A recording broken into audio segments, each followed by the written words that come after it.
આદેશ આદેશ જય ગિરનારી. હું એકતાનાથ ગુરુ યોગી તુલસીનાથજી બાપુ શ્રી શનિદેવ મંદિર ભવનાથ તલેટી જુનાગઢ ગિરનાર ગુજરાત. તો વાત થઈ રહી હતી એક લક્ષ્યની, એકાગ્રતાની, ધ્યેયની પ્રાપ્તિની, એ લક્ષ્યની ઉપલબ્ધિની, કે આપણો લક્ષ્ય એ ઉપલબ્ધિ સુધી ક્યારે પહોંચે છે, આપણે એ ક્યારે એને ઉપલબ્ધ કરી શકીએ છીએ.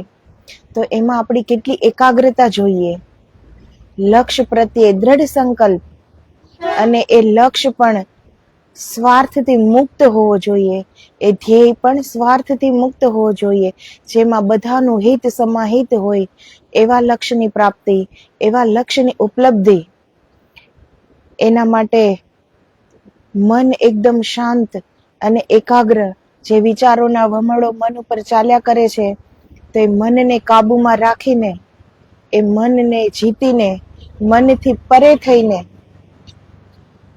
અથાહ પરિશ્રમનું નામ છે.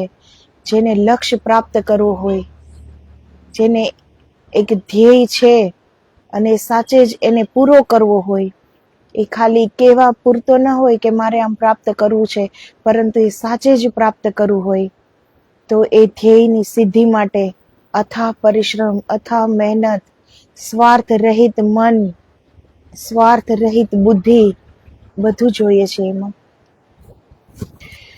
તો એમાં ઘણા બધા ઉદાહરણો, જે જીવંત ઉદાહરણો થઈ ગયા છે, એની આપણે વાત કરી હતી. જેણે જેણે એ લક્ષ્યની પ્રાપ્તિ કરી છે, જેણે કંઈ નિર્ધારિત કર્યું છે કે હું અહીંયા સુધી પહોંચીશ, અને જે પહોંચ્યા છે, તો એને કેટલો સંઘર્ષ કરવો પડ્યો છે, કેટલી મહેનત. પરંતુ જ્યારે મંજિલ ઉપર ઊભા હોય છે, ત્યારે એ બધી જ મહેનતનો જે થાક છે એ આનંદમાં પલટાઈ જાય છે, જ્યારે એ એની મંજિલ પર ઊભા હોય છે. તો જો એ આનંદનો અનુભવ કરવો હોય, તો ત્યાં ખુદ ચાલીને જવું પડે છે. ખુદનો લક્ષ્ય એવો હોવો જોઈએ કે જેમાં આપણી સમગ્ર શક્તિ, સમગ્ર બુદ્ધિનો ઉપયોગ આવી જાય. તો આપણને ખ્યાલ આવે છે કે આપણી અંદર કેટલી શક્તિ છે, આપણે કેટલું કરી શકીએ છીએ, આપણા વિચારો કેવા છે, બીજા માટે આપણે કેટલું કરી શકીએ છીએ, અને પરિવારની, સમાજની, આ દેશની પ્રગતિ માટે એક નીવ સમાન જો આપણે બની શકીએ, કે એ નીવ ઉપર આગળ વિકાસની ઇમારત કોઈ ઊભી કરી શકે, તો એના પાછળ અથાહ પરિશ્રમ, રાત દિવસની મહેનત લાગે છે. લક્ષ્યની પ્રાપ્તિ એમને એમ નથી થતી. બેઠા બેઠા કઈ વિચારી લીધું કે હું આ પ્રાપ્ત કરીશ, આ મારું લક્ષ્ય છે, હું ત્યાં સુધી પહોંચીશ, તો એ બેઠા બેઠા નથી પૂરો થતો. એના માટે બહુ જ પરિશ્રમ જોઈએ, સુબુદ્ધિ, સુવિચાર, એકાગ્ર મન, શાંત ચિત્ત, અને દ્રષ્ટિ મંજિલ પર. એ લક્ષ્ય ચૂકાય નહીં, એ દ્રષ્ટિ ક્યાંય નથી, વિચાર ક્યાંય નથી, એ બધું સમગ્ર ઉર્જા સાથે એ લક્ષ્ય તરફ પહોંચવાનો જ વિચાર. બસ વચ્ચે આવતી ગમે તેવી મુશ્કેલીઓનો સામનો કરતા કરતા આપણે આગળ વધીએ, તો એક દિવસ આપણને આપણા પર પણ એક ગર્વ થાય છે કે માણસનો જે આપણને આ અવતાર મળ્યો છે, તો કંઈક કરી ગયા, કંઈક આપી ગયા લોકોને, કંઈક લોકો માટે કરી ગયા. ખાલી પોતાનું જીવીને અહીંથી જતું રહેવું એ કાફી નથી. એ તો જાનવરો પણ જીવીને, પોતાનું પેટ ભરીને, એ પણ પોતાના બાળકોને ઉછેરીને એ પણ એવી રીતે જીવે છે. તો આપણે મનુષ્ય છીએ, તો બીજાના કામ લાગીએ, કંઈક આપી જઈએ, કંઈક કરી જઈએ, લોકોના હિત માટે, સમાજના હિત માટે. તો એ માટે વિરાટ કલ્પના હોવી જોઈએ. નાના નાના સપના છે, એમાં કોઈ શક્તિની જરૂર નથી પડતી, કોઈ એટલી બુદ્ધિની પણ જરૂર નથી પડતી. જો જે ધ્યેય, જે સપનું અથાહ પરિશ્રમ વગર જો પૂરું થતું હોય, તો એમ માનવું જોઈએ કે એ આપણું એક સ્વાર્થનું કામ હતું, એ આપણા સુધી એક સીમિત હતું કે જેમાં ખાલી આપણો લાભ હતો. એવું જ ધ્યેય વિના પરિશ્રમે, વિના એટલી બુદ્ધિનો ઉપયોગ કરે એ પૂરું થતું હોય છે. પરંતુ વિરાટ કલ્પના કરો, કલ્પના એટલી વિરાટ હોવી જોઈએ, એની માટે હૃદય એટલું વિશાળ હોવું જોઈએ કે જેમાં ખાલી સ્વયંનો લાભ ન જોતા અન્યનો લાભ, અન્યની ખુશી એ પણ એમાં સમાહિત હોવી જોઈએ. તો જેણે જેણે પણ લક્ષ્યની સિદ્ધિ પ્રાપ્ત કરી છે, જેણે જેણે પણ એ ધ્યેય સુધી પહોંચ્યા છે, મંજિલ એને ઉપલબ્ધ થઈ છે, એ આપણે આગળના વિડીયોમાં જોયું હતું કે એના જીવનમાં કેટલા સંઘર્ષો, કેટલા દુઃખ, કેટલી પીડા છતાં પણ એણે એ મંજિલ સર કરી હતી. તો એ જુનૂન કંઈક પ્રાપ્ત કરવાનું અને સાથે માનવતા, સાથે આપણો વિવેક. મનુષ્ય જીવન વિવેક વગર બિલકુલ નકામું છે. ધ્યેય હોવો જોઈએ, સપના હોવા જોઈએ, પરંતુ એમાં વિવેક હોવો જોઈએ કે આપણે શું પ્રાપ્ત કરવું છે. પહેલા એ જોવું જોઈએ કે આપણી એ પ્રાપ્તિમાં આપણે જે ઈચ્છીએ છીએ, આપણે જે જોઈએ છીએ, એમાં બીજાનું તો અહિત નથી થતું ને. બીજાનો લાભ આપણે ન કરી શકીએ કદાચ, તો આપણે એટલું તો વિચારી શકીએ ને કે આપણા કોઈ સપનું પૂરું કરવામાં, આપણી ઈચ્છાઓ પૂરી કરવામાં કોઈ બીજાનું અહિત નથી થતું ને. તો ધ્યેય એને કહેવાય છે, ઉચ્ચ ધ્યેય, વિરાટ કલ્પના, વિરાટ સપનું, જેમાં સ્વયં નહીં પરંતુ સમસ્ત સમાહિત હોય, સમસ્તનું હિત સમાહિત હોય. તો આગળ પણ જેણે જેણે લક્ષ્યની પ્રાપ્તિ કરી છે એના વિશે વાત કરીએ કે એની કેટલી જિજ્ઞાસા હશે, કેટલી બુદ્ધિ હશે. કેમ કે જેટલું ધ્યેય મોટું એટલો જ આપણી બુદ્ધિનો વિકાસ થશે. કેમ કે એમાં એ પૂરું કરવા માટે એટલી જ બુદ્ધિની જરૂર પડશે, એટલી જ શક્તિની જરૂર પડશે, એટલા જ સારા કર્મની જરૂર પડશે, એટલા જ સારા વિચારોની જરૂર પડશે, એટલી જ મહેનતની જરૂર પડશે.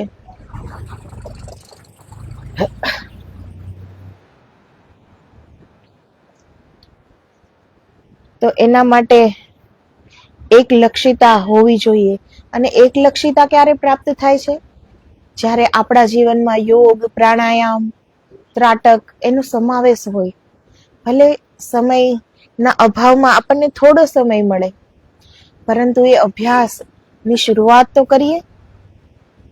મન એમનેમ એકાગ્ર નથી થતું, યોગ દ્વારા થાય છે, પ્રાણાયામ દ્વારા આપણે જેમ પ્રાણને શુદ્ધ કરી શકીએ છીએ, પ્રાણને જીતી શકીએ છીએ, એવી રીતે યોગ દ્વારા આપણે મનને જીતી શકીએ છીએ. મન ઉપર એકાગ્રતા તો જ આવશે. ત્રાટકની એટલી જરૂર છે કે આપણી દ્રષ્ટિ જેવી રીતે અર્જુનજીને વૃક્ષ ઉપર ખાલી જેનું અનુસંધાન કરવાનું હતું, પક્ષીની આંખનું, તો અર્જુનજીને એ ઝાડ, પત્તા, જમીન, આકાશ, વૃક્ષ કઈ જ નથી દેખાતું. એને દેખાય છે ફક્ત એ પક્ષીની આંખ. કેટલી એકાગ્રતા હશે કે જેનું એને અનુસંધાન કરવાનું એના ગુરુજીએ કહ્યું છે, એ જ એની આંખ સામે એનો લક્ષ્ય છે. તો એ ક્યારે આવે? જ્યારે એટલું એકાગ્ર મન હોય, ત્યારે આપણી દ્રષ્ટિ આપણા લક્ષ્ય માં પૂરેપૂરી આપણું લક્ષ્ય એ જોતી હોય છે. એ આમ તેમ ક્યાંય ભટકતી નથી. પછી સમગ્ર ઉર્જા સાથે ત્યાં દોડવાનું છે અને એ હરણફાળ દોડીને, એ મહેનત કરીને અને મંજિલ સુધી પહોંચવાનું છે. એકાગ્રતા અને લક્ષ્ય વેધ કરવાની આવી શક્તિ કોને ના ગમે? એ મેળવવા માટે પદ્માસન વાળીને પ્રાણાયામ કરવા બેસી જવાની કોઈ જરૂર નથી. જોકે એને ત્રાટકાદી સાધનાઓ આપણને ખૂબ જ લાભકારક સિદ્ધ થઈ શકે, પણ આપણને એ બધું એટલું ભારે લાગે કે જો એની ભલામણ કરવામાં આવે તો ઊભા થઈને નાસી જ જઈએ. કદાચ એટલે જ સફળતા અને સુખ પણ આપણાથી દૂર જ નાસી જાય છે. તો સંતો કહે છે, અને જેને જેને પોતાની ધ્યેય પ્રાપ્ત કર્યો છે એ પણ એનો અનુભવ કહે છે કે જીવનમાં યોગ, સાધના, પ્રાણાયામ, ત્રાટક એને પણ જીવનમાં સમાહિત કરો. જેમ રોજ રોજનું કાર્ય આપણે કરીએ છીએ એવી રીતે એને પણ સમય આપો. તો આપણને એ નથી ગમતું, આપણે એનાથી દૂર ભાગીએ છીએ કે યોગ, પ્રાણાયામ, પદ્માસન વાળીને તો કેવી રીતે બેસવું, આ બધું કેવી રીતે કરવું. તો આપણે જેટલું સારી ક્રિયાઓથી દૂર ભાગતા જઈએ, સુકર્મોથી દૂર ભાગતા જઈએ, એટલું જ આપણું સુખ અને સફળતા પણ આપણાથી દૂર ભાગી જાય છે. એક વખત લિંકન મિત્રો સાથે બેઠા હતા ત્યારે એ અમેરિકાના પ્રમુખ બની ચૂક્યા હતા. ગામડેથી જૂના મિત્રો મળવા આવ્યા. તહેવારોના દિવસો ચાલતા હતા. એમાં પાછો રવિવાર હતો. કામનું દબાણ સાવ ઓછું હતું. ગમતનું વાતાવરણ હતું. બાળપણના જૂના સ્મરણો ઉખેડાઈ રહ્યા હતા. મજા આવતી હતી. એક મિત્ર ડગલાસે પૂછ્યું, લિંકન, તારી ગોખણપટ્ટી હજી ચાલુ છે કે કેમ? તું તો ભૂલી જવાની બદ આદત માટે ખૂબ જાણીતો છે. તને વળી મારી ગોખણપટ્ટી શી રીતે યાદ રહી ગઈ? તો આ લિંકન એનો મિત્ર ડગલાસને પૂછે છે કે તું તો ભૂલી જવાની બદ આદત માટે જાણીતો છે, તો તને મારી આ આદત કેવી રીતે યાદ રહી ગઈ કે ગોખણપટ્ટી હું કરું છું એમ? કદાચ આવું નકામું યાદ રાખવામાં જ તારી યાદ શક્તિ વપરાઈ જતી હશે ને તું અગત્યનું ભૂલી જતો હોઈશ. તો કેટલી સરસ લિંકને વાત કરી છે કે જે આપણે યાદ રાખવાથી કોઈ લાભ નથી. એવી વાતો આપણે મગજ ઉપર, મન ઉપર લઈને, એનો ભાર લઈને આપણે જીવીએ છીએ. એટલે તો આપણે સત્યમાં શું કરવાનું છે એ આપણને ક્યારેય સૂઝતું નથી. કોઈએ બે શબ્દ કહી દીધા હોય તો મહિનાઓ સુધી એ મન ઉપર રહે છે કે આણે મને આમ કહ્યું, અને એ મોકો ક્યારે આવે કે એણે મને 2 સંભળાવી છે તો હું એને 4 વાત સંભળાવી દઉં. તો આવી બિલકુલ નકામી વાતોથી આપણું મગજ, આપણું મન ભરેલું હોય છે. તો એમાં સારા વિચારો ક્યાંથી આવે? એ વિરાટ કલ્પનાઓની પાંખો એમાં ક્યાંથી ફૂટે? બીજાનું હિત કરવાના સુવિચારો એમાં ક્યાંથી આવી શકે? તો એમાં જ આપણી યાદ શક્તિ, એમાં જ આપણી બધી શક્તિ વ્યય થાય છે નકામું યાદ રાખવા માટે. આણે મને આમ કહ્યું હતું, આણે મને તેમ કહ્યું હતું, આવું એ કહી જ કેવી રીતે શકે? બીજાની નિંદા સાંભળવી, નિંદા કરવી, કેટલી સમયની બરબાદી થાય છે. એનાથી પ્રાપ્ત શું થાય છે? એટલા સમયમાં એક વિરાટ કલ્પના સર્જી શક્યા હોત અને એ તરફ જવા માટેના કેટલાય રસ્તા આપણને એ સૂઝ્યા હોત જો એ બુદ્ધિનો સદુપયોગ કર્યો હોત. બીજાઓની જિંદગી જોઈને આપણને શું પ્રાપ્ત થાય છે?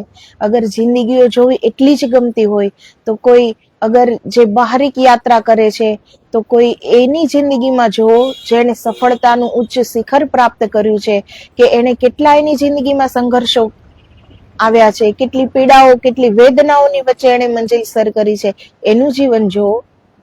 અને જેને અંતરયાત્રા શરૂ કરી છે, તો જે સંતોએ એ બ્રહ્મ અનુભૂતિ કરી લીધી, એનું જીવન જોવો કે એને કઈ રીતે કર્યું છે. બાકી ફોગટ બીજાની જિંદગીઓમાં ઉતરીને, બીજાની એવી વાતો યાદ રાખીને આપણને શું પ્રાપ્ત થાય છે? આપણું જ મગજ બગડે છે, આપણું જ મન બગડે છે, અને સૌથી વધારે આપણો સમય બગડે છે. જે સમય વહ્યો જાય છે એ ક્યારેય પાછો આવતો નથી. તો એ ગુમાવ્યાનું તો કેટલું બધું નુકસાન છે કે જે સમય ગયો એ પાછો આપણે મેળવી શકતા નથી. તો પછી એવી બીજાની તુચ્છ વાતો યાદ રાખીને, વિચારીને આપણે આપણો સમય શું કામ બરબાદ કરીએ? આપણે હર પલનો સદુપયોગ આપણે કેવી રીતે કરી શકીએ એ વિચારવાનું હોય. તો લિંકન આ એક વાતમાં કેટલું બધું શીખવી ગયા. તો સફળ માણસોની હર એક વાતમાં એક તથ્ય હોય છે જો સમજી શકાય. ભૂલી જવાની મારી કળાનું પારાયણ માંડવાને બદલે તારી ગોખણપટ્ટીના ગીત ગા, પેલાએ કહ્યું ને લિંકને એક ગીત ગાવા માંડ્યું જે એ લોકોને 40 વર્ષ અગાઉ શીખવ્યું હતું. એક પણ શબ્દની ભૂલ વગર ગવાતું આ અતિશય જૂનું ગીત સાંભળીને મિત્રો આફરીન થઈ ગયા. એમણે લિંકનને શાબાશી આપી. તું તો જાદુગર છે. આખી કવિતા આટલી વર્ષે કંઠસ્થ છે. તમને ભલે આમાં જાદુગરી લાગે, આમાં કોઈ ખેલ હોય તો તે એકાગ્રતાનો છે. મનની શક્તિઓને નજર સામેની જે તે વસ્તુમાં બરાબર પરોવી દેવાની ટેવ આજે ભારે ઉપયોગી થઈ પડે છે. દેશની સમસ્યા ગમે એવા કૂટ પ્રશ્નને ક્ષણમાં સમજી લઉં છું. આવી લક્ષ્ય વેધક દ્રષ્ટિ ને બુદ્ધિની જરૂર છે. એ આપણી પાસે નથી, એટલે એકી સાથે બે શિકારની પાછળ દોડનારા અને એ બંનેને ખોઈને હાથ ઘસતા રહી જનારા શિકારીની જેમ કશું એ પ્રાપ્ત નથી કરી શકતા. તો જેની પાસે કોઈ ધ્યેય નથી અને જેની પાસે એકાગ્રતા નથી, તો એની જિંદગી એક અફળ જ છે. એ ક્યારે સફળતાના શિખરો પ્રાપ્ત ન કરી શકે. એના માટે રોજનું કરી લેવું કે ચલો મારું અને મારા પરિવારનું થઈ ગયું ભરણ પોષણ, તો એ જિંદગી એવી રીતે જ પૂરી થઈ જાય છે. એની જિંદગીમાં કોઈ મોટો લક્ષ્ય નથી હોતો કે એને પ્રાપ્ત કરવા માટે શક્તિ, એકાગ્રતા, સાહસ અને કંઈ પણ દુઃખ આવી પડે એ સહેવા માટેની તૈયારી, એ કઈ એની સામે આવતું જ નથી. કેમ કે કોઈ ધ્યેય પ્રાપ્ત કરવાનો જ નથી, કોઈ લક્ષ્ય જ નથી જિંદગીનો. બસ ખાવું, પીવું, સૂઈ જવું અને પરિવારનું પેટ ભરાઈ જાય એટલું કમાઈ લેવું. તો એક સીમિત જિંદગી, એમાં ક્યારેય આપણને આપણી પણ ઓળખાણ નહીં થાય, એક બહારી ઓળખાણ પણ નહીં થાય કે આપણે બહાર કેટલું દોડી શકીએ છીએ, કેટલી શક્તિ છે, બહાર આપણે શું પ્રાપ્ત કરી શકીએ છીએ, એ જાણ પણ આપણને નહીં થાય. પરમાત્માની જાણ થવાની તો બહુ દૂરની વાત છે, પરંતુ જે આપણે અત્યારે જીવી રહ્યા છીએ, બહાર જ જીવી રહ્યા છીએ ને બધા, તો બહારની દોડમાં પણ આપણે બિલકુલ અસફળ રહી જવાના. જો પાસે કોઈ લક્ષ્ય નથી, જીવનનો કોઈ લક્ષ્ય ન હોય, તો એ બિલકુલ નિષ્ફળ જીવન છે. એ ખાલી આપણને લાગે છે કે આપણે જીવીએ છીએ, કે હું મારી ફરજ પૂરું કરું છું, મારા પરિવારને સાચવું છું.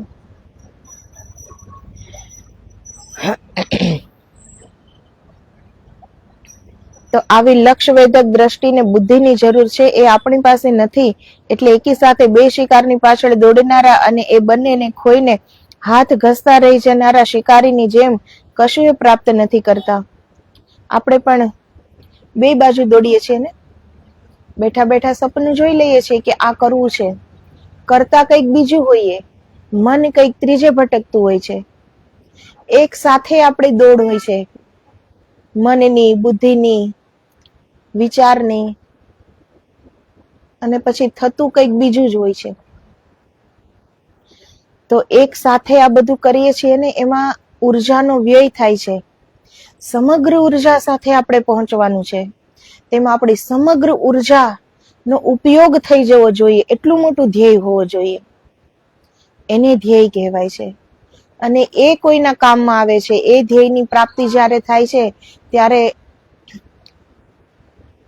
એ સમસ્ત લોકો માટે એ એક દીવા દાંડી બની જાય છે.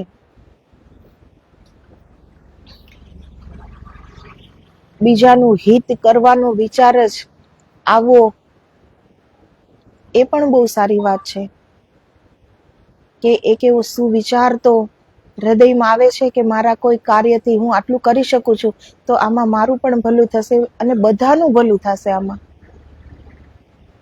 બીજા પણ આમાં આગળ આવી શકશે, બીજાની પણ આમાં પ્રગતિ થઈ શકશે. જો એવો વિચાર ઉઠે છે, તો એ વિચારને પછી બેસાડો નહીં. એ વિચાર, એની પાછળ મહેનત કરો પૂરો કરવાનું. એને એક સપનું ન રહેવા દો કે રાતે ઊંઘમાં કોઈ સપનું જોયું, સવારે આંખ ખુલતાની સાથે આપણે ભૂલી ગયા. જીવનને સ્વપ્નવત ન બનાવો. જો કંઈ પ્રાપ્ત કરવું હોય તો સજગતાથી જીવો. કંઈ પણ સુવિચાર આવ્યો છે, તો એને પ્રાપ્ત કરવા માટે પાછી પાની ન કરો. પછી ગમે તેટલી મુશ્કેલીઓ આવે, ગમે તે થઈ જાય, પરંતુ એ તરફની દોડ આગળ વધારો. રસ્તામાં એ સફળ થશે કે નહીં થાય એ પછીની વાત છે, પરંતુ જે ચાલે છે એને મંજિલની પ્રાપ્તિ થાય જ છે. જે બેસી રહે છે ખાલી વિચારીને, મંજિલ એને પ્રાપ્ત નથી થતી. જે ચાલે છે એને તો આજ નહીં તો કાલ પ્રાપ્ત થવાની જ છે. અને કેટલા અનુભવ મળશે, જિંદગીના કેટલા અનુભવ. એક ઉચ્ચ ધ્યેય માટે એવા અનુભવ પણ થશે જિંદગીમાં,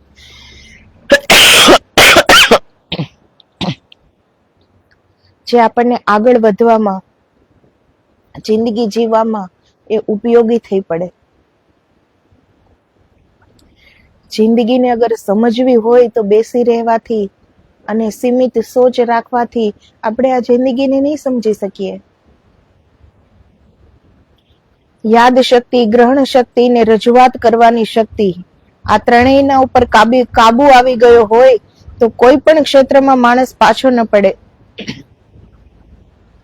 આ કોણ કહે છે? લિંકન. કે યાદ શક્તિ, ગ્રહણ શક્તિ અને રજૂઆત કરવાની શક્તિ, આ ત્રણેય શક્તિ જેની પાસે હોય, એમાં જેને મહારત હાસિલ હોય આ ત્રણેય શક્તિ પર, એ જીવનના કોઈ પણ ક્ષેત્રમાં ક્યારેય પાછળ ન પડે. એક જગાએ થયેલું સુંદર પ્રવચન ખરેખર કેવું હતું તેનો સાર કહેવો હોય તો મને બોલતા આવડવું જોઈએ, એટલે કે મારી રજૂઆત સારી હોવી જોઈએ. પણ ત્યાં બોલાયેલું યાદ જ ન હોય તો મતલબ કે મારી સ્મરણ શક્તિ સારી હોવી જોઈએ, પણ યાદ રહે શું? ગ્રહણ કરેલું હોય તે. આ ત્રણેય શક્તિઓ મારામાં આવે ત્યારે લક્ષ્ય વેધ કરવાને લાયક બનું. તો આપણે કોઈ લક્ષ્ય પ્રાપ્ત કરવા માટે લાયકાત આપણી કેવી હોવી જોઈએ? તો આ ત્રણ વસ્તુ પારંગત આપણે હોવા જોઈએ. આ ત્રણેય વસ્તુમાં કોઈકે સારું કહ્યું, આપણે સાંભળી લીધું, તો ત્યાં જ અગર વાત પૂરી થઈ જતી હોય તો આપણે કઈ એ સારી વાતમાંથી કઈ શીખી નથી શકતા, કઈ પ્રાપ્ત નથી કરી શકતા. પરંતુ એને આપણે સાચે જે વાતને ગ્રહણ કરી હોય અને આપણી પાસે સ્મરણ શક્તિ હોય કે એ હવે આપણે એ યાદમાં રહી ગઈ, ખાલી યાદમાં નહીં પરંતુ એક સારી વાત આપણા જીવનમાં ઉતરી ગઈ, એને આપણે જીવનમાં અમલમાં મૂકી દીધી એ વાતને, તો એ ક્યારેય ભૂલાતી નથી. પરંતુ આપણે હર સારી વાત ખાલી કાનથી સાંભળી લઈએ છીએ. જીવનમાં અમલમાં મૂકવાનું એવું તો કોઈકમાં છે કે કોઈ સારી વાત એને પોતાના જીવનમાં અમલમાં મૂકી. બાકી તો આપણા હિન્દુ ધર્મમાં કોઈ પણ એક ગ્રંથ એ કાફી હોય છે એક જીવન જીવવા માટે. સંપૂર્ણ જીવન એમાં આવી જાય છે. એ પછી ભાગવત હોય, રામાયણ હોય, કોઈ પણ ગ્રંથ. પરંતુ આપણી જિંદગીમાં કોઈ જ ફરક નથી પડતો. કેમ કે મહાભાગવત ગીતા બધાએ સાંભળેલી છે. રામાયણની ગાથા ઘર ઘરમાં વંચાય છે, ઘર ઘરમાં સંભળાય છે. છતાં આપણા જીવનમાં કોઈ જ ફરક નથી પડતો. કેમ કે આપણે એ સાંભળી લીધું અને ત્યાં જ એ વાત પૂરી કરી દીધી. પરંતુ જો એ આપણે અમલમાં મૂક્યું હોત તો આપણું ઘર પણ અયોધ્યા બની ગયું હોત. જ્યાં સુસંસ્કાર છે એ ઘર મંદિર છે, તો એ જ અયોધ્યા બની જાય છે. અને ત્યાં રામ જેવા દીકરા આવે જ છે. ઈશ્વર પણ એવા પાત્રો ગોતતા હોય છે. પરંતુ વર્ષોથી એક જ આદત છે કે સારી વાતો ખાલી સાંભળી લેવી. અને બુદ્ધિ, કેટલા હોશિયાર છીએ આપણે કે સારી વાત સાંભળીને આ તો મને ખબર જ છે, પણ એ કામનું શું જ્યાં સુધી આપણા અમલમાં ન હોય. ખબર હોવાથી શું થાય? ખબર તો બધાને છે કે આત્મા છે, પરમાત્મા છે, પરંતુ એના દર્શન કોણે કર્યા? એના સાક્ષાત્કાર કોણે કર્યા? તો ખબર હોય શું થઈ જાય છે? ખાલી ખબર હોવાથી કઈ જ પ્રાપ્ત થતું નથી. એ તો હર સંતોની જીવની અને મહાન ગ્રંથો ભર્યા પડ્યા છે બંને યાત્રા માટે, બહારિક યાત્રા માટે અને અંદરની યાત્રા માટે. પરંતુ કોઈને કઈ જ ફરક પડતો નથી વાંચીને. ઉલટું બીજી વાર સાંભળતા હોય તો એવું લાગે છે કે આ તો મને ખબર જ છે, છતાં પણ હું કેવો ભક્ત છું કે બીજી વાર સાંભળવા આવ્યો. તો એનાથી જેને સારી વાત ગ્રહણ કરવાની હિંમત નથી અને જે ખાલી સારી વાત સાંભળે છે, એ ધીરે ધીરે એનામાં અહંકાર આવતો જાય છે કે આ બધી વાતો તો મને ખબર જ છે, એ મારી જાણ બહાર થોડી જ છે. ધીરે ધીરે એ પોતાને એમ સમજવા લાગે છે કે જે કરવાનું છે હું કરી જ રહ્યો છું, મને બધો ખ્યાલ છે કે શું કરવાનું છે.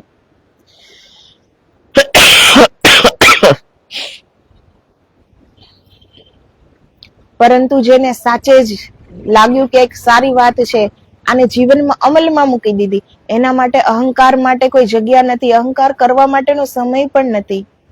કેમ કે એને જીવી બતાડવાનું છે, એને જીવનમાં અમલમાં મૂકી દીધું કે હવે આ હું જીવીને બતાવીશ આવી રીતે. તો એની માટે કોઈ ફાલતુ સમય જ નથી કે 2-5 જણને ભેગા કરીને કહી શકે કે આ બધું મને ખબર છે. મોટી મોટી જ્ઞાનની વાતો સંભળાવવા માટે 2-4 લોકોની જરૂરત પડે અને એને સંભળાવીને પોતાની અહંતાનો પોષણ કરે. તો જે ગ્રહણ કરે છે એની માટે આવો ફાલતુ સમય છે જ નહીં.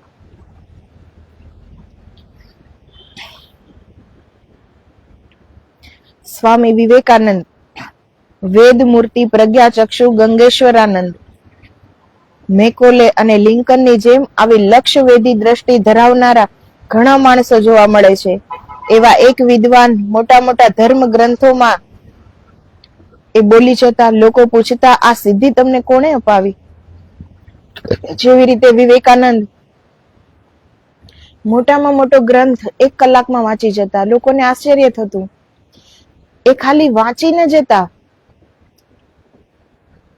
પરંતુ એ બધું એને સ્મરણ શક્તિ એટલી ગજબ, એટલી અદ્ભુત હતી કે એ બધું એને યાદ રહી જતું કે એને પછી તમે પૂછો તો એ કયા પાના પર શું લખેલું છે એ લખાણ એના અર્થ સાથે એ સમજાવી દેશે.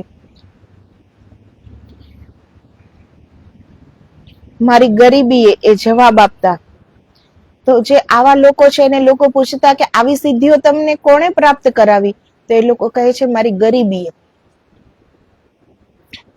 ગરીબો તો ઘણા હોય છે, એમને જ નહીં ને તમને આ શક્તિ સી રીતે પ્રાપ્ત થઈ એની પાછળ કોઈ રહસ્ય હશે. હા, એક રહસ્ય છે ખરું, તો જલ્દી બોલો. ગરીબ હોય છે એને માટે જીવન દુઃસહ્ય હોય છે. ઘણું બધું, 1-2 રોટી પ્રાપ્ત કરવા માટે પણ ઘણું બધું મહેનત કરવી પડે છે. તો એની પાસે કંઈ પણ કરી છૂટવાનું એક સાહસ હોય છે, એ આવી જાય છે કે હું આટલું નહીં લઈ જાઉં તો બધા જ અમે ભૂખ્યા રહેશું. તો એક સાહસ આવી જાય છે. તો દેશમાં તો ઘણા ગરીબો છે, પણ આ થોડા જ લોકો કેમ આવી સ્મરણ શક્તિ રાખી શક્યા અને એને પોતાનો ઉચ્ચ ધ્યેય પ્રાપ્ત કર્યો, એ એના લક્ષ્યને ઉપલબ્ધ થઈ ગયા. તો એવું કેવી રીતે બન્યું? હું નાનો હતો ત્યારે ખાણું મેળવવા માટે મજૂરી કરવી પડતી. એ વખતે ક્યાંય કશુંક વાંચવાનું મળી જાય તો જેમાં કરોડો રૂપિયા મળવાનું વસિયતનામું લખેલું હોય એવો દસ્તાવેજ વાંચતો હોઉં. એટલી કાળજીથી એનું વાંચન કરતો. એ વખતે મને બીજું કઈ જ યાદ ન રહેતું. આ કારણે જે વાંચું તે મારા મન ઉપર અમિટ રીતે અંકિત થઈ જતું. એમાં ગરીબી ક્યાં આવી? કેમ નહીં? બાળપણમાં હું ગરીબ ના હોત તો ભણવા વાંચવાના સાધનો પૂરતા પ્રમાણમાં મળી રહ્યા હોત ને તો ક્વચિત મળતા કાગળિયા અને પુસ્તકોનું જે મહત્વ મને સમજાયું એ કદી એને સમજાયું હોત. તો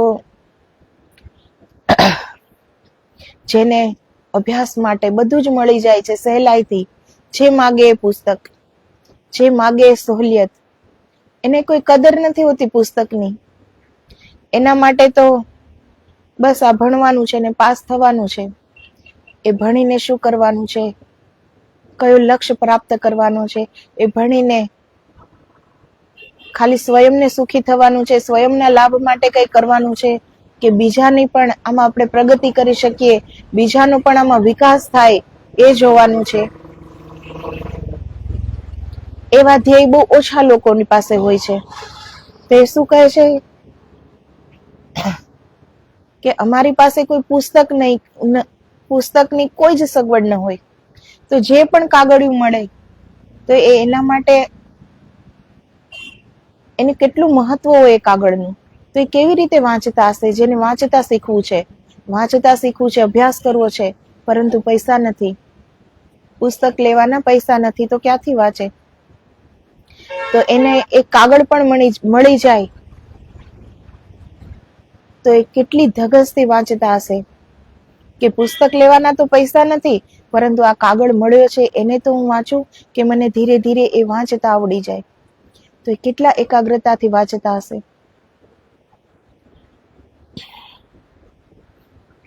તો એ કહે છે કેમ નહીં, બાળપણમાં હું ગરીબ ના હોત તો ભણવા વાંચવાના સાધનો પૂરતા પ્રમાણમાં મળી રહ્યા હોત, ને તો ક્વચિત મળતા કાગળીઓ અને પુસ્તકોનું જે મહત્વ મને સમજાયું એ કદી એને સમજાયું હોત. આવા માણસની જીવન દ્રષ્ટિ લક્ષ્ય વેધી બને એમાં આશ્ચર્ય શું? એ ગમે એવું વાંકું કામ હાથમાં લે તો પણ એ સીધા સટ પાર ઉતરવું પડે. કહે છે કે બહાર ગમે એટલો વાંકો ચાલતો સાપ પણ દરમાં પેસે એટલે સીધો સટ થઈ જાય.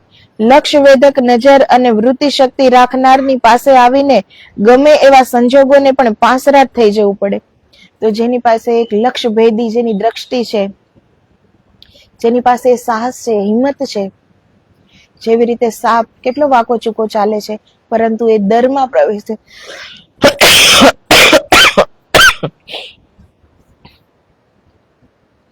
ત્યારે તો એ સીધો થઈને પ્રવેશી શકે ને. એ નાના એવા દરમાં જ્યારે સાપ પ્રવેશતો હોય તો એમાં તો વાંકો ચૂકો જઈ ન શકે ને. તો જે આવી વૃત્તિ શક્તિ છે, જેની પાસે એક લક્ષ્ય વેધક નજર છે, એની પાસે જવું હોય તો ગમે તેવું વાંકું કામ હોય, ગમે તેટલું મુશ્કેલ કામ હોય, પણ એ લોકો સહેલાઈથી એને પાર પાડે છે. એ કઠિન કામ પણ એના માટે એ સીધું થઈ જાય છે, સહજ થઈ જાય છે અને એને પાર કરી દે છે. મહાન સર્જક ગેટે રાત દિવસ સાહિત્ય સર્જનમાં જ તલ્લીન રહેતા. ઘણીવાર તો એ એક જ મહિનામાં એક ગ્રંથ રચી દેતા. નહીં બહાર જવાનું, નહીં ઉત્સવોમાં મહાલવાનું, નહીં પ્રવાસો કરવાના, એ ભલો ને એનું કામ ભલું.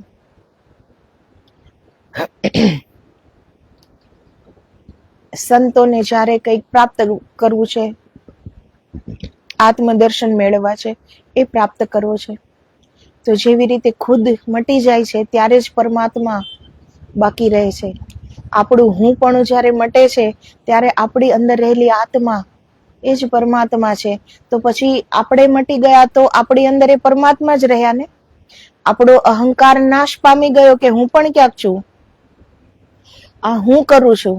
જો એ હું નો વહેમ નીકળી ગયો અને આપણે સમર્પણ થઈ ગયા કે આપણે કઈ છીએ જ નહીં, જે છે અંદર બેઠેલો આત્મા, એ અંદર બેઠેલા પરમાત્મા એ જ કરે છે, એ જ કરાવે છે. બાકી આ હાડ માંસનું બનેલું આ શરીર નું માળખું એ શું કરી શકે? જેને એ વાતનું જ્ઞાન છે એનામાં કેટલી સમર્પણતા હોય છે, પછી એ કઈ બચતું નથી ને, પછી એનામાં એ પરમાત્મા જ બચે છે.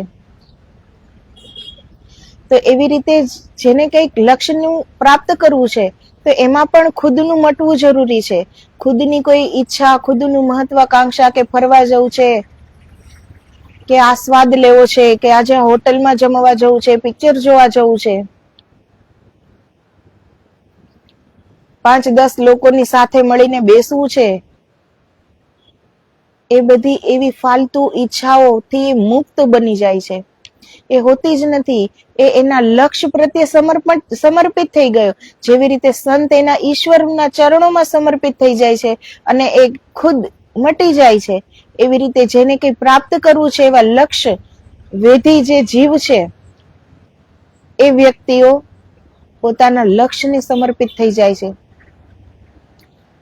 તો જ્યાં સમર્પણ છે ત્યાં જ સફળતા છે. એ પછી બહારની યાત્રા હોય કે અંદરની યાત્રા હોય, તો એના માટે કઈ જ નથી. બહાર મહાલવાનું નથી, બહાર જવાનું નથી, ક્યાંય ફરવાનું નથી, પ્રવાસો કરવાના નથી. એ ભલા ને એનું પુસ્તક ભલું. એટલે તો 1 મહિનાની અંદર એક ગ્રંથ નું રચના કરી દેતા. આમ રાત દિવસ લખ્યા જ કરશો ને સહેજ પણ આરામ નહીં કરો તો કશું પામશો નહીં ને વહેલા મરશો. કા આંધળા થશો, કા ક્ષય રોગના ભોગ થઈ પડશો. એની સાળીએ પોતાની બહેનનો પક્ષ લઈને બનેવીની ક્રોધ મિશ્રિત મશ્કરી કરી નાખી. તમે આટલો બધો આરામ કરીને શું પામ્યા એ સમજાવો. તો એ મહાન સર્જક જે છે એ સામો પ્રશ્ન કરે છે કે હું રાત દિવસ એક કરીને આ લખું છું તો હું આંધળો થઈ જઈશ કે હું આમ થઈ જઈશ, તો તમે જે આટલો બધો આરામ કરો છો તો તમે શું પામ્યા? નહીં વાંચીને બચાવેલી તમારી નજરની શક્તિનો તમે શું ઉપયોગ કર્યો? તેનો ખ્યાલ આપો. હું વહેલો મરીશ એવો ડર તો ખરેખર મને લાગે છે, માટે જ જે સમય મારી પાસે છે એને મારા સર્વોત્તમ સર્જનોથી ખીચોખીચ ભરી દેવા માંગુ છું. તો જેની સામે એક મૃત્યુ છે, જે જાણે છે કે હું અહીંયા અમર થઈને નથી આવ્યો, ગમે ત્યારે મૃત્યુ સમીપ આવી જાય એમ છે, તો એ કંઈક અલગ લગનથી જે મહેનત કરશે કે જે પણ સમય મારી પાસે છે એનો હું સદુપયોગ કરું અને કંઈક આપી જાઉં, કંઈક કરી જાઉં, કંઈક આ ઉત્થાન જીવનનું કોઈ ધ્યેય બનાવવું, કોઈ લક્ષ્ય બનાવવું, જેને પ્રાપ્ત કરવા માટે મારી સમગ્ર શક્તિનો ઉપયોગ કરું. તો એ લેખક શું કહે છે કે તમે નથી વાંચતા, હું રાત દિવસ વાંચું છું.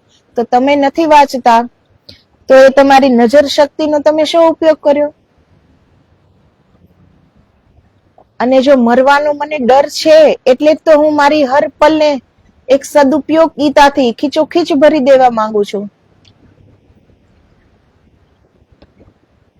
આપણે બધા અહીંયા કેવી રીતે જીવીએ છીએ કે આજે નહીં થાય તો કાલે થશે, આપણે કાલ ઉપર છોડીએ છીએ.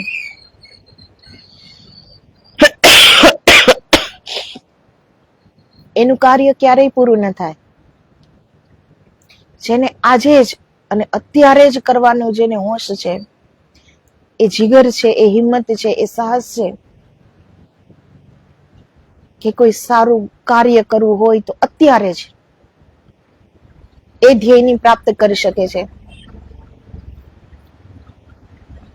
બાકી જે એમ કહે છે કે આજે હજી શું ઉતાવળ છે, કાલે થઈ જશે, તો કાલ પાસે પણ કાલ છે ને. આવતીકાલ આવશે તો એની પાસે પણ પાછી આવતીકાલ છે જ. જે બહાનું આજે બનાવ્યું કે કાલે કરીશ, એમ કાલે પણ એ બહાનું બની શકે છે ને કે હવે કાલે કરીશ. તો એ લોકોનું જીવન બિલકુલ નિષ્ફળ હોય છે, જેને ખાલી બેસી રહેવામાં આનંદ આવે છે, જેનું કોઈ ધ્યેય નથી, કોઈ લક્ષ્ય નથી, કોઈ ઉમંગ નથી, કોઈ ઉત્સાહ નથી, કોઈ પ્રાપ્ત કરવાનું કોઈ સાહસ નથી. એ બિલકુલ નિષ્ફળ જીવન એનું થઈ જાય છે. જેથી અંત સમય એમ ના થાય કે મારું લક્ષ્ય બાકી રહી ગયું. તો આવો તો કોઈ દિવસ ના આવે. લડવાના મૂડમાં આવી ગયેલા સાળી સાહેબાને ઢીલાસથી કહ્યું, એનું કારણ એ છે કે તમારી પાસે કોઈ લક્ષ્ય જ નથી. મને આનંદ થાય છે કે આવો વિચાર તમને નથી આવતો. એવો વિચાર તો આજે આવ્યો. સાચું છે, તમારી વાત મહત્વની છે. હું પણ મારા લક્ષ્યનો વિચાર કરીશ. તો કોઈ સારો વ્યક્તિ જ્યારે પોતાની લક્ષ્ય પ્રાપ્તિ માટે આવી રીતે ખંતથી કામ કરતો હોય છે, તો તેને શિખામણ આપવા વાળા પણ એને પણ એના જીવનમાં પણ એક ઉત્સાહ આવે છે કે આ કરી શકે છે તો હું કેમ ન કરી શકું. એને એની જિંદગીની ખબર છે કે આપણો હર શ્વાસ મૃત્યુ તરફ જઈ રહ્યો છે, તો મારો પણ તો હર શ્વાસ મૃત્યુ તરફ જઈ રહ્યો છે. તો અંત સમયે બિલકુલ ફોગટ ફેરો જેની નિષ્ફળ જિંદગી છે, જેને કંઈ જ પ્રાપ્ત નથી કર્યું, એક જાનવર જેવી જિંદગી કે પોતાનું પેટ ભરીને, પોતાના પરિવારનું પેટ ભરીને બસ જિંદગી પૂરી કરી નાખી, તો એ અંત સમયે એને બિલકુલ એ ફોગટ ફેરો લાગશે. અને જે કરી ગયા છે એ ઉત્સાહથી, એક સાહસથી, એક ઉમંગથી જીવી તો જાય છે, પણ એ અંત સમયે પણ એ ઉત્સાહ, એ ઉમંગ હોય છે કે હવે જવાનું છે, પણ હવે મારું કઈ બાકી નથી રહ્યું કઈ કરવાનું. મારો જે ધ્યેય હતો એ મેં પ્રાપ્ત કરી લીધો છે. તો એ મૃત્યુનો પણ એક ઉત્સવ થઈ જાય છે એના માટે. એ મૃત્યુ પણ ઉત્સવ થઈ જાય છે. તો આ કોણ કરી શકે? પુરુષાર્થી વ્યક્તિ, જેને આળસના અની પણ ખબર ન હોય.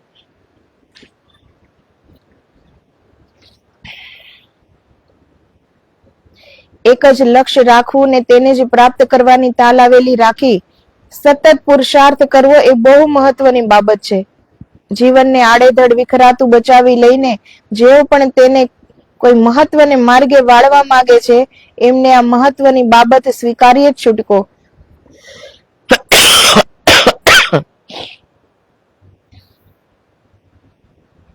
આપણું જીવન આમે આડેધડ જ વેડફાય છે ને. આપણે જીવનમાં પ્રાપ્ત શું કરીએ છીએ? જે બહારની દોડ દોડે છે એની પાસે પણ કોઈ લક્ષ્ય ન હોય, કોઈ એવી પ્રગતિ ન હોય, કોઈ એવો વિકાસ ન હોય, તો એ દોડ પણ શું કામની? જેવી રીતે અંદરની જે દોડ એક સંતને, એક સંતની હોય છે, એની અંદરની યાત્રા હોય છે, તો એ જ્યાં સુધી પૂર્ણ બ્રહ્મની પ્રાપ્તિ ન કરી લે ત્યાં સુધી તો એ અધૂરું જ છે ને. તો બહારની દોડ હોય કે અંદરની દોડ હોય, જો કંઈ પ્રાપ્ત ન કરી શકીએ તો એ અધૂરું જ છે ને. એ જીવન આપણને બિલકુલ નકામું લાગે છે પછી.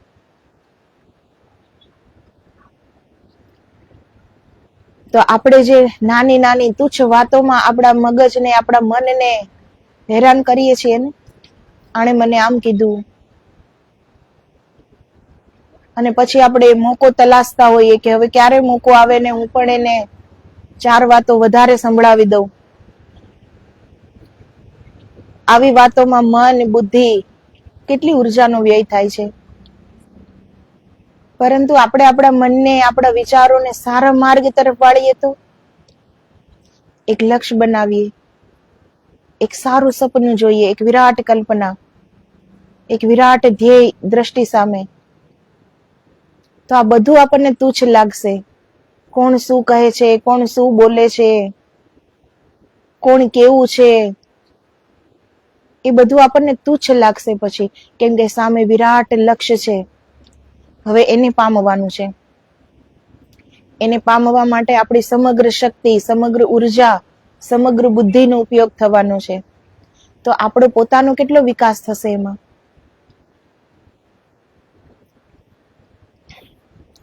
તો એવી તુચ્છ વાતોમાં ઉર્જાનો વ્યય ન કરીએ, સમય ન બગાડીએ. એક દિવસ બધા, અહીંયા કોઈ અમર થઈને આવ્યું નથી. આપણે બધા જ, આપણો હર શ્વાસ મૃત્યુની ઓર આપણને લઈ જાય છે. ક્યારે નિકટ આવી જશે મૃત્યુ ખબર નથી. તો જ્યાં આ જીવન છે, એ જીવનમાં કંઈક પ્રાપ્તિ કરીએ. અને આ મનુષ્ય જ જીવન છે જેમાં આપણે કંઈ પ્રાપ્ત કરી શકશું. પરમાત્મા ઉપલબ્ધ, એ પરમ આનંદને ઉપલબ્ધ કરીએ, યા તો ફિર આપણા એક ધ્યેયની ઉપલબ્ધિ કરીએ. જેની જે પણ દોડ છે, બહારની કે અંદરની, પણ એમાં આપણે પ્રાપ્ત કરીએ તો જીવન સફળ બની જાય છે. તો આદેશ, જય ગિરનારી, જય ગુરુદેવ.